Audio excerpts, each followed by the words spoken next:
চলিলা তারা করি গোবিন্দ রামেতে চলিলা আরে তারা করি গোবিন্দ চলিলা প্রভু তরে মুখশুদ্ধি মাথা করি করিলা প্রভুর তরে মুখশুদ্ধি করিলা প্রভুর তরে মুখশুদ্ধি মাথা করি করিলা প্রভুর তরে মুখশুদ্ধি করিলা একটি হরি তো কি দাও একটি হরি তো কি দোহে একটি হরি তো কি দাও একটি হরি তো কি দোহে দুটি হরি তো কি দাও দুইটি হরি তো কি দোহে দুটি হরি তো কি দাও দুইটি তো কি গৌর হরি সেবার লাগি দুটি আদি গৌর শিবর লাগি দুইটি হরি তো কি দোহে গৌর হরি সেবার লাগি দুটি হরি তো কি দাও গৌর শিবর লাগি দুইটি হরি তো কি লয়ে দুটি হরি তো কি দাও দুইটি হরি তো কি লয়ে দুটি হরি তো কি দাও দুইটি হরি তো কি দোহে গোবিন্দ ঘোষ সেই দুটি হরি তোকে নিয়ে একটি নিজের কাছে রেখে দিয়েছে আর একটি প্রভুর কাছে দিচ্ছে একটি প্রভুর কাছে দিচ্ছে দেখতে দেখতে পরবর্তী গ্রামে চলে এসেছে পরবর্তী গ্রামে এসে সবাই আমার সমস্ত ভক্তমণ্ডলী সবাই আমার প্রভুর সেবা দিচ্ছে সবাই যা কিছু ছিল তাই দিয়ে প্রভুর সেবা দিচ্ছে প্রভু আবারও এক মুঠি ভিক্ষে নিল এক মুঠি ভিক্ষে নিয়ে সেটি গ্রহণ করলেন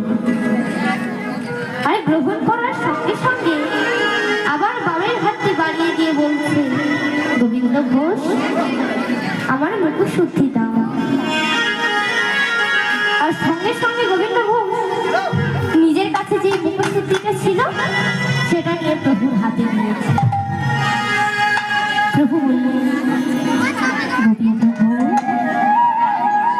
আমি এর আগের গ্রামে যখন তোমার কাছে মুখশুদ্ধি চেয়েছিলাম তখন তুমি আমার ভিক্ষে করে এনে মুখশুদ্ধি দিলে আর এখন তুমি মুখশুদ্ধি কোথায় পেলে প্রভু পরবর্তী গ্রামে যখন আমি মুখশুদ্ধি ভিক্ষে করতে গিয়েছিলাম তখন আমি দুটি হরিতকি নিয়েছিলাম একটি নিজের কাছে সঞ্চয় করে রেখেছিলাম আর একটি আমি তোমাকে দিলাম প্রভু যখন এমন কথা শুনলেন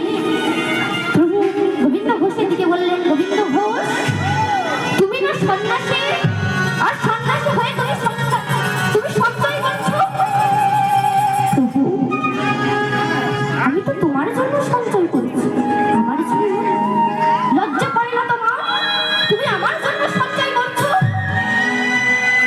আমি তো ভগবানের জন্য সঞ্চয় করেছি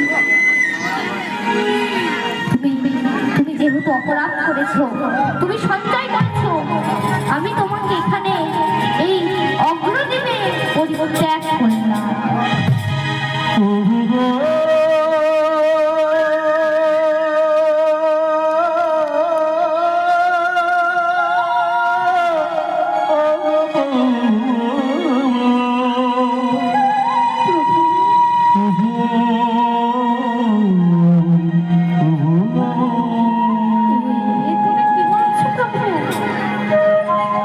আমি তো সঞ্চয় করেছিলাম তোমার জন্য